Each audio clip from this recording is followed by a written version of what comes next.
Hello ವೀಕ್ಷಕರೇ, ನಾವಿವತ್ತು ಧ್ರುವತಾರೆ ಎಂಬುವ ಹೊಸ ಅಧ್ಯಾಯವನ್ನು ತರ್ತಾ ಇದ್ದೀವಿ. ದಯವಿಟ್ಟು ಇದಕ್ಕೂ ಕೂಡ ಲೈಕ್ಸ್ ಮಾಡಿ ಹಾಗೂ ಒಂದು ಹೇಗಿದೆ ಸ್ಟೋರಿ ಅನ್ನೋದ್ರ ಮೂಲಕ ಕಮೆಂಟ್ ಹಾಕಿ. ನಾವು ಈ ಸ್ಟೋರಿಯನ್ನು ರೈಟರ್ ಆಗಿ ನಾನೇ ಸ್ಟೋರಿ ಬರೆದಿರೋದು. ಸ್ಟೋರಿ ಹೆಸರು ಧ್ರುವತಾರೆ ಅಂತ. ಈ ಸ್ಟೋರಿನ ನೋಡಬೇಕು, ಇನ್ನಷ್ಟು ಓದಬೇಕು ಅಂತಿದ್ರೆ ಪ್ರತಿಲಿಪಿ ಅಪ್ಲಿಕೇಶನ್ಗೆ ಹೋಗಿ ನೀವು ಸಹ ಸ್ಟೋರಿನ ಓದ್ಬೋದು. ಇವಾಗ ನಾನು ಅಂದು ರಾತ್ರಿ 10 ಗಂಟೆ ಆಗಿತ್ತು. ಅರ್ಜುನ್ ದೇಶದ ಪ್ರತಿಷ್ಠ ಹೋಟೆಲೊಂದು ಕೋಣೆಯಲ್ಲಿ ಅಂದು ರಾತ್ರಿ ಉಳಿದುಕೊಂಡಿದ್ದನು. Room number 194. ಯಾವುದೋ ಒಂದು ಯೋಚನೆಯಲ್ಲಿ ನಿಂತಿರುವ ಹಾಗೆ ದಿಟ್ಟಿಸಿ ರಸ್ತೆಯಲ್ಲಿ ಓಡಾಡುತ್ತಿರುವ ವಾಹನಗಳನ್ನೇ ಸಂಚಾರವನ್ನು ನೋಡುತ್ತಾ ನಿಂತಿದ್ದ. ಚಲಾಯಿಸುತ್ತಿರುವ ವಾಹನಗಳ ಶಬ್ದಗಳು ಕೇಳುತ್ತಾ ನಿಂತಿದ್ದವನಿಗೆ ಅದು ಯಾವುದೋ ಒಂದು ಇನ್ಸಿಡೆಂಟ್ ನೆನಪು ಮಾಡಿಕೊಂಡು ಹಾಗೆ ಸುಮ್ಮನೆ ನಿಂತಿದ್ದನು. ಆಕಾಶವನ್ನೇ ದಿಕ್ಕಿಸುತ್ತಾ ಕಪ್ಪು ಮೋಡಗಳನ್ನು ನೋಡುತ್ತಾ ನಿಂತಿದ್ದ. ಆಕಾಶದಲ್ಲಿರುವ ನಕ್ಷತ್ರಗಳನ್ನು, ಬೆಳ್ಳಿ ಚುಕ್ಕಿಗಳನ್ನು ಕಂಗೊಳೆಯುತ್ತಿತ್ತು. ಮಿನುಗುವ ತಾರೆಯಾದ ನಕ್ಷತ್ರವನ್ನು ನೋಡುತ್ತಾ ಹಾಗೆ ಮೈಮರೆತು ನಿಂತಿದ್ದ ಅರ್ಜುನ್ ಕಂಡು, ಆ ನಕ್ಷತ್ರಗಳು ನನ್ನ ಕೈಗೆ ಇಟುಕುವ ಹಾಗಿದ್ದರೆ ನಾನಂತೂ ಖಂಡಿತವಾಗಿಯೂ ಬಿಡದೆ ತೆಗೆದುಕೊಂಡು ಬರುತ್ತಿದ್ದೆ ಎಂದು ಆಲೋಚನೆಯಲ್ಲಿ ಮುಳುಗಿದ್ದವನು. ಅದೇ ರೀತಿ ಅವನ ಮನಸ್ಸು ಅಂದು ಯಾವುದೋ ಒಂದು ಗೊಂದಲದ ಗೂಡಾಗಿತ್ತು. ಅಷ್ಟರಲ್ಲಿ ಅಲ್ಲಿ ಬೀಸುತ್ತಿದ್ದ ತಂಪಾದ ಗಾಳಿ ಅವನ ಮನಸ್ಸಿಗೆ ಉಲ್ಲಾಸ ಹಾಗೂ ಸಮಾಧಾನ ತಂದಿತ್ತು. ಅದೇ ರೂಮಿನಿಂದ ತಕ್ಷಣವೇ ಬಾತ್ರೂಮ್ನ ನೀರು ಹನಿಯಾಗಿ ಬೀಳುವ ಸದ್ದಿಗೆ ಅವನು ಎಚ್ಚರಗೊಂಡು ಡೋರ್ ತೆಗೆದು ಆಚೆ ಬಂದವನಿಗೆ ನೀರಿನ ಸದ್ದು ನಿಂತು ಹೋದಂಗಾಗಿ ತಾನ್ಯ ಮ್ಯಾಟ್ ಮೇಲೆ ಬಂದು ನಿಂತುಕೊಂಡಿದ್ದು ಅತ್ತ ಇತ್ತು. ರೂಮಿನ ಮೂಲೆಗಳೆಲ್ಲ ನೋಡುತ್ತಾ ಆತಂಕದಿಂದ ನಿಂತಿದ್ದಳು. ಆ ರೂಮಿನಲ್ಲಿ ಇಡೀ ಪ್ರಪಂಚವನ್ನೇ ಸೃಷ್ಟಿಯಾಗಿರುವ ಹಾಗೆ ಎಲ್ಲ ಸೌಲಭ್ಯಗಳು ಸ್ವರ್ಗವೇ ಬಂದಿರುವ ಹಾಗೆ ಕಾಣುತ್ತಿತ್ತು. ಅಂದು ಒಂದು ಕ್ಷಣ ಅವಳ ಮುಖದಲ್ಲಿ ಗಾಬರಿಯನ್ನು ಮೂಡಿಸಿತ್ತು. ಅವಳ ಮನಸ್ಸು ಇನ್ನಿಲ್ಲದಂತೆ ಯಾಕೋ ಇಂದು ಗಾಬರಿ ಹಾಗೂ ಆತಂಕದಿಂದ ಒಂಥರ ಸಂಕಟ ಥರ ಅನುಭವ. ಮನಸ್ಸನ್ನು ಕಂಟ್ರೋಲ್ ಮಾಡಲು ಅವಳಿಗೆ ಸಾಧ್ಯವಾಗುತ್ತಿರಲಿಲ್ಲ.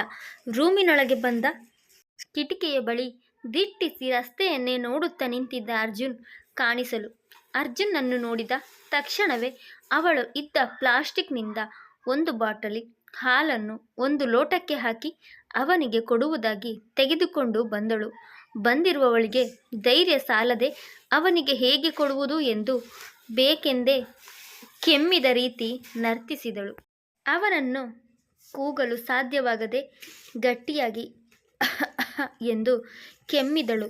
ಅವಳು ಕೆಮ್ಮಿದ ಸದ್ದಿಗೆ ಬೆಚ್ಚಿಬಿದ್ದ ಅರ್ಜುನ್ ಸಡನ್ನಾಗಿ ಯಾರದು ಎಂದು ಹಿಂದೆ ತಿರುಗಿ ನೋಡಿದನು. ಅರ್ಜುನ್ ಹೇಗೆ ರೆಡಿಯಾಗಿದ್ದ. ಅವನನ್ನು ನೋಡಿದ ತಕ್ಷಣವೇ ಯಾರಿಗೆ ಬೇಕಾದರೂ ಕ್ರಶ್ ಆಗುವ ಹಾಗೆ ಅಷ್ಟು ಸುಂದರವಾಗಿ ಕೋಟನ್ನು ಧರಿಸಿ ಇನ್ ಶರ್ಟ್ ಮಾಡಿ white shirt and black pant ಹಾಕಿ ಶೂ ಹಾಕಿ ಸಖತ್ತಾಗಿ ಹ್ಯಾಂಡ್ಸಮ್ ಆಗಿ ಕಾಣಿಸುತ್ತಿದ್ದನು. ಅರ್ಜುನ್ ಜೋರಾಗಿ ಗಟ್ಟಿಯಾಗಿ ಏನೆಂದು ಕೇಳಿದಾಗ ಗಾಬರಿಯಿಂದ ತಾನ್ಯ ಅದು ಹಾಲು ಎಂದು ಭಯಪಡುತ್ತಾ ಹೇಳಲು ಹಾಗೆ ಅರ್ಜುನ್ ಅವಳನ್ನು. ಅಷ್ಟರಲ್ಲಿ ಆ 3 ದಿನಗಳಲ್ಲಿ ಅವಳ ಜೀವನದಲ್ಲಿ ಏನು ನಡೆದಿತ್ತು ಎಂದು ಅವಳಿಗೆ ಅರಿವಿಲ್ಲದೆ ಅವಳ ಜೀವನ ಕೊನೆಗೆ ಇಲ್ಲಿಗೆ ಬಂದು ನಿಂತಿತ್ತು. ಆದರೆ ಅರ್ಜುನ್ ಗಮನಕ್ಕೆ ಇದಾವುದು ಬರಲಿಲ್ಲ. ತಾನು ಬಾಲ್ಕನಿಯಲ್ಲಿ ಕುಳಿತು ಕಾಫಿಯನ್ನು ಕುಡುತ್ತಾ ಎಂಜಾಯ್ ಮಾಡುತ್ತಾ ಇವತ್ತು ಏನು ಪ್ರೋಗ್ರಾಮ್ ಇರಬಹುದು ಎಂದು ಕುಳಿತಿದ್ದನು. ತಾನೇ ಕೂಡ ಕಾಫಿ ಕುಡಿದು ಸ್ನಾನ ಮುಗಿಸಿ ರೆಡಿಯಾಗಿ ಕೆಳಗೆ ಬಂದಳು. ಹೋಟೆಲ್ ರೂಮ್ 3ರ ಮಳಿಗೆಗೆ ಹೋಗಿ ಟಿಫನ್ ಮುಗಿಸಿ ಲಗೇಜನ್ನು ಹಿಡಿದು ಕೆಳಗೆ ಬಂದವರು ರೂಮ್ ಕೀಯನ್ನು ಮ್ಯಾನೇಜರ್ ಕೈಗೆ ಕೊಟ್ಟು ತಮ್ಮ ಪಾಡಿಗೆ ತಾವು ಕಾರ್ ಕಡೆಗೆ ನಡೆದರು. ಅದು RD car, pure luxury car ಆಗಿತ್ತು. ತಾನ್ಯ ಕನಸಿನಲ್ಲೂ ಕೂಡ ಇಂತಹ ಕಾರನ್ನು ಕಂಡಿರಲು ಸಾಧ್ಯವಿಲ್ಲ. ಆದರೆ ಇಂಡೈರೆಕ್ಟ್ ಆಗಿ ಆ ಕಾರಿನ ಓನರ್ ಇವಾಗಿನ ಲೈಫಲ್ಲಿ ಅವಳೇ ಆಗಿದ್ದಳು. ಹೀಗೇನೆ ಕೆಲವೊಂದು ಸಲ ಬಯಸಿದ್ದೆಲ್ಲ ಬಯಸದೇ ಇದ್ದರೂ ಸಿಗುತ್ತೆ. ಆದರೆ ಕೆಲವೊಂದು ಸಲ ಬಯಸಿದರೂ ಕೂಡ ಏನೂ ಸಿಗುವುದಿಲ್ಲ. ಇರುವುದೇ ಅದುವೇ ಜೀವನ. ಅರ್ಜುನ್ ಮತ್ತು ಧ್ಯಾನ ಕಾರಿನೊಳಗೆ ಕುಳಿತುಕೊಂಡು ತಮ್ಮ ಊರಿನ ಪಯಣ ಸಾಗಿಸಿದರು.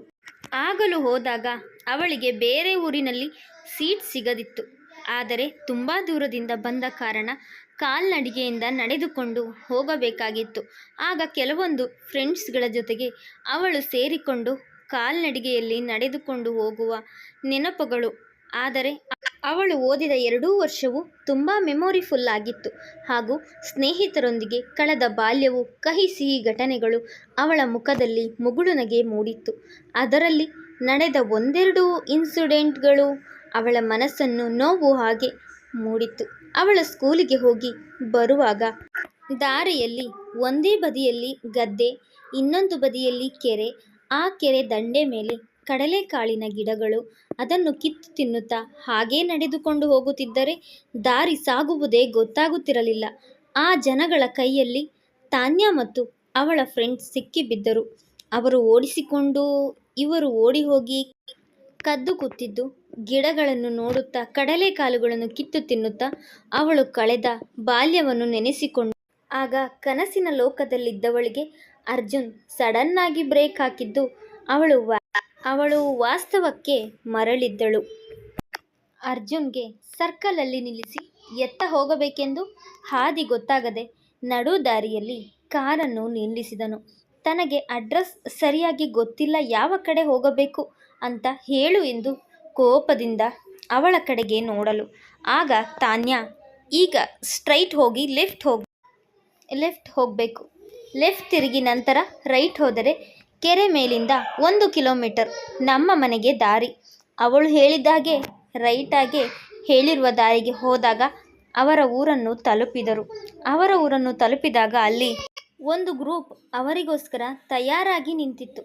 ಅವರನ್ನು ಕಾರಿನಿಂದ ಇಳಿಯಲಿ ಎಂದು ಒತ್ತಾಯ ಮಾಡುತ್ತಾ ನಿಂತಿದ್ದನ್ನು ಕಂಡು ಅವರಿಬ್ಬರ ಕಾರು ಇಂದು ಕೆಳಗೆ ಇಳಿದು ಅರ್ಜುನ್ ಮತ್ತು ತಾನ್ಯಳ ತಾಯಿ, ಇಲ್ಲೇ ಇಳಿದು ದೇವಸ್ಥಾನಕ್ಕೆ ಹೋಗಿ ಕೈ ಮುಗಿದುಕೊಂಡು ಬನ್ನಿ, ಕಾಯನ್ನು ಹೊಡೆದು ಬನ್ನಿ ಎಂದು ಅವರನ್ನು ಕಳಿಸಲು. ಅವರು ಸುಮಾ, ಅರ್ಜುನ್ ಅವರ ಅತ್ತೆ. ಅವರು ಹೇಗೆ ಹೇಳಿದ್ದರೋ ಹಾಗೆಯೇ ಎಲ್ಲ ಕೆಲಸವನ್ನು ಮುಗಿಸಿ ಕೆಳಗಿಳಿದು ಬಂದರು. ನೆಲಕ್ಕೆ ಹೊಡೆದು ದೇವಸ್ಥಾನಕ್ಕೆ ಹೋಗಿ ಕೈ ಮುಗಿದು ಬಂದ ಅರ್ಜುನ್ ಹಾಗೂ ತಾನ್ಯನನ್ನು ಅವರ ಅತ್ತೆ, ನೀವು ಮದುವೆ ಆದ ನಂತರ ಮೊದಲನೇ ಬಾರಿಗೆ ಅತ್ತೆ ಮನೆಗೆ ಬರುತ್ತಿದ್ದೀರಾ, ನಿಮ್ಮನ್ನು ಇಲ್ಲೇ ನಿಲ್ಲಿ ಎಂದು ಮುತ್ತೈದರನ್ನು ಕರೆಸಿ ಆರತಿ ಮಾಡಿ ಮನೆಯೊಳಗೆ ಕರೆದುಕೊಂಡರು. ಒಳಗೆ ಕರೆದುಕೊಂಡು ಹೋಗಲು ತನ್ನ ಅಳಿಯ ಮೊದಲನೇ ಬಾರಿ ಮಗಳನ್ನು ಕರೆದು ತವರಿಗೆ ಬಂದಿರುವುದು ಕಂಡು ಅತ್ತೆಯಾದ ಸುಮಾ ಅವರಿಗೆ ಮನಪೂರ್ವಕವಾಗಿ ಸಂತೋಷ ತುಂಬಿ ಕಣ್ಣುಗಳು ತುಂಬಿ ಬಂದಿದ್ದವು. ತನ್ನ ಮಗಳು ಮತ್ತು ಅಳಿಯನನ್ನು ಕಣ್ಣಾರೆ ನೋಡಿ ಸಂತೋಷಪಟ್ಟರು. ನಂದೇ ದೃಷ್ಟಿ ತಗುಲೋ ಥರ ಇದೆ ಅವರಿಗೆ ಎಂದು ಪರಕೆ ಕಡ್ಡಿಯನ್ನು ತಂದು ದೃಷ್ಟಿಯನ್ನು ತೆಗೆದು ಮೂಲೆಯಲ್ಲಿಟ್ಟು, ಆದರೂ ಕೂಡ ಅವರ ಮನಸ್ಸಿಗೆ ಸಮಾಧಾನವಾಗಲಿಲ್ಲ.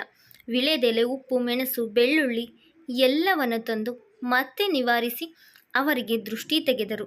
ತಾಯಿ ಸುಮಾ ಅವರು ತನಗೆ ಹೇಳಲು, ಅಮ್ಮ ಒಳಗೆ ಕರೆದುಕೊಂಡು ಹೋಗು, ಅಳಿಯಂದ್ರನ್ನು ರೂಮ್ ತೋರಿಸು ಎಂದು ತನ್ನ ಮಗಳಿಗೆ ಹೇಳಲು ಸರಿ ಎಂದು ತಾನ್ಯಾ ಕೂಡ ಅರ್ಜುನನ್ನು ಕರೆದುಕೊಂಡು ಒಳಗೆ ನಡೆದಳು.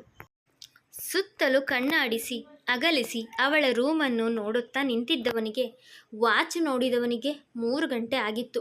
ಅಂದರೆ ನಿದ್ರೆ ಬರೋದು ಮಾತ್ರ ಕನ್ಫರ್ಮ್ ಇರಲಿಲ್ಲ ತಾನೇ. ಕಡೆಗೂ ನೋಡಿ ರೂಮಿನ ಹೊರಗೆ ಹೋಗು, ನಾನು ಡ್ರೆಸ್ ಚೇಂಜ್ ಮಾಡಿ ಬರಬೇಕು ಎಂದು ಹೇಳಲು, ಆಗ ತಾನೇ ಅಲ್ಲಿಂದ ಬಂದವಳು ಸೀದಾ ಅಡುಗೆ ಮನೆಗೆ ಬಂದಳು. ಅಮ್ಮ, ಊಟಕ್ಕೆ ಏನು ಮಾಡಿದ್ಯಾ, ತುಂಬ ಹೊಟ್ಟೆ ಹಸಿತಾ ಇದೆ ಎಂದು ತಾಯಿಯ ಬಳಿ ಕೇಳಲು. ಆಗ ಸುಮಾ ಅವರು, ಮಗಳೇ, ಕೈಮಾ ಸಾರು ಉಂಡೆ ಮಾಡಿದ್ದೀನಿ, ಚಿಕನ್ ಕಬಾಬ್ ಮಾಡಿದ್ದೀನಿ, ಮುದ್ದೆನೂ ಮಾಡಿದ್ದೀನಿ, ಬೇಗ ಹೋಗಿ ಕೈಕಾಲು ತೊಳ್ಕೊಂಡು ನೀನು ಮತ್ತೆ ಅಳಿಯಂದ್ರು ಊಟಕ್ಕೆ ಬನ್ನಿ ಎಂದು ತನ್ನ ಮಗಳ ಬಳಿ ಹೇಳಲು, ಸರಿ ಅಮ್ಮ ಎಂದು ಹೊರಟಳು. ಅಷ್ಟರಲ್ಲಿ ಅರ್ಜುನ್ ವಾಶ್ರೂಮ್ ಎಲ್ಲಿದೆ ಎಂದು ಕೇಳಲು, ಆಗ ತಾನ್ಯಾ ವಾಶ್ರೂಮ್ ಎಲ್ಲಿದೆ ಎಂದು ತೋರಿಸಿ ಬಂದಳು. ನಂತರ ಗಂಡ ಹೆಂಡತಿ ಇಬ್ಬರೂ ಕೂಡ ವಾಶ್ರೂಮ್ಗೆ ಹೋಗಿ ಫ್ರೆಶ್ ಅಪ್ ಆಗಿ ಡ್ರೆಸ್ ಚೇಂಜ್ ಮಾಡಿಸಿ ಬಂದರು. ಊಟಕ್ಕೆ ಕುಳಿತರು. ಊಟ ಮುಗಿಸಿಕೊಂಡ ನಂತರ ಅರ್ಜುನ್ಗೆ ತನ್ನ ರೂಮ್ ತೋರಿಸಲು ಕರೆದುಕೊಂಡು ಹೋದಳು. ಏಕೆಂದರೆ ನೆಂಟರು ತುಂಬ ಇರೋ ಕಾರಣ ಅವಳಿಗೆ ಅವನೊಂದಿಗೆ ಕುಳಿತು ಮಾತನಾಡಬೇಕೆ ಎಲ್ಲರೂ ತಾನ್ಯ, ಏನಮ್ಮ, ನಿನ್ನೆ ಊಟ ಹೇಗಿತ್ತು? ಚೆನ್ನಾಗಿತ್ತಲ್ವಾ ಎಂದು ಅವಳ ಕಾಲು ಹಿಡಿಯಲು ಹೋದಾಗ ಅವಳು ಏನೂ ಅರಿವಾಗದೆ ಊಟ ತುಂಬ ಚೆನ್ನಾಗಿತ್ತು ಎಂದು ಹೇಳಿದಳು. ಅವಳ ಮಾತಿಗೆ ಎಲ್ಲರೂ ನಗುತ್ತಾ, ಸರಿ ಸರಿ, ರಾತ್ರಿ ಇಲ್ಲ, ನಿದ್ದೆ ಇಲ್ಲ ಅನ್ಸುತ್ತೆ, ಹೋಗಿ ರೆಸ್ಟ್ ಮಾಡು ಎಂದು ಕಳಿಸಲು ನಿಧಾನವಾಗಿ ಮೇಲೆ ಬಂದವಳು ಡೋರನ್ನು ಮೆಲ್ಲಗೆ ತಳ್ಳಿ ಒಳಗೆ ಬಂದಾಗ ಆಗಲೇ ಅರ್ಜುನ್ ಫುಲ್ ಊಟ ಮಾಡಿದ್ದ ಕಾರಣ ನಿದ್ದೆಗೂ ಜಾರಿದ್ದ. ಆ ರೂಮ್ ತುಂಬಾ ಚಿಕ್ಕದಾಗಿದ್ರೂ ಕೂಡ ಅವನು ಹೇಗೋ ಅಡ್ಜಸ್ಟ್ ಮಾಡಿಕೊಂಡು ಒಂದೇ ತುದಿ ಬೆಡ್ ಮೇಲೆ ಮಲಗಿದ್ದನು. ದಿನವೆಲ್ಲ ಜರ್ನಿ ಮಾಡಿದ್ದ ಕಾರಣ ಇಬ್ಬರಿಗೂ ಸುಸ್ತಾಗಿ ತುಂಬ ನಿದ್ದೆಗೆ ಜಾರಿದ್ದರು. ರಾತ್ರಿ 7:30 ಆದರೂ ಅವರಿಬ್ಬರಿಗೆ ಎಚ್ಚರವಿರಲಿಲ್ಲ. ನಿದ್ದೆಗೆ ಜಾರಿದ್ದು ಸಡನ್ನಾಗಿ ಯಾರೋ ಡೋರ್ ಲಾಕ್ ಮಾಡಿದ ಹಾಗೆ ಆದಾಗ ತಕ್ಷಣ ಇಬ್ಬರು ಗಾಬರಿಯಿಂದ ಎದ್ದು ಅಷ್ಟರಲ್ಲಿ ಬಾಗಿಲ ಬಳಿ ಇದ್ದ ಅರ್ಜುನ್ ಯಾರೆಂದು ತಾನೇ ಡೋರ್ ಓಪನ್ ಮಾಡಿ ನೋಡಲು ಆಗ ತಾನ್ಯಳ ತಂಗಿ ಅಶ್ವಿನಿ ಬಂದು, ಅಮ್ಮ ಕರಿತಾ ಇದ್ದಾರೆ ಅಕ್ಕ, ಬಾವ ಇಬ್ಬರು ನೀವು ಕಾಫಿ ಕುಡಿಯಲು ಬರಬೇಕಂತೆ ಎಂದು ಅವರಿಗೆ ಹೇಳಿ ಹೊರಡಲು ಅರ್ಜುನ್ ಸರಿ ಎಂದು ಹೇಳಿ ಒಳಗೆ ಬಂದವನು. ಅಷ್ಟರಲ್ಲಿ ಇಬ್ಬರೂ ಕೆಳಗೆ ಬಂದು ಕಾಫಿ ಕುಡಿದು ಅರ್ಜುನ್ ಸ್ವಲ್ಪ ವಾಕ್ ಮಾಡೋಣ ಅಂತ ಹೊರಗೆ ಹೊರಟ. ತಾನ್ಯ ಅಮ್ಮನಿಗೆ ಸಹಾಯ ಮಾಡಲು ಅಡುಗೆ ಮನೆ ಕಡೆಗೆ ನಡೆದಳು. ಅಡುಗೆ ಕೆಲಸದಲ್ಲಿ ನಿರಂತರಾಗಿ ತನ್ನ ತಾಯಿಗೆ ಸಹಾಯ ಮಾಡುತ್ತಾ ನಿಂತಿದ್ದಳು. ಆಗ ತಾನೇ ಫೋನ್ ಬರಲು ಫೋನ್ ಕಾಲ್ ನೋಡಿದಾಗ ತನ್ನ ಸೋದರರ ಮಾವ ಕಾಲ್.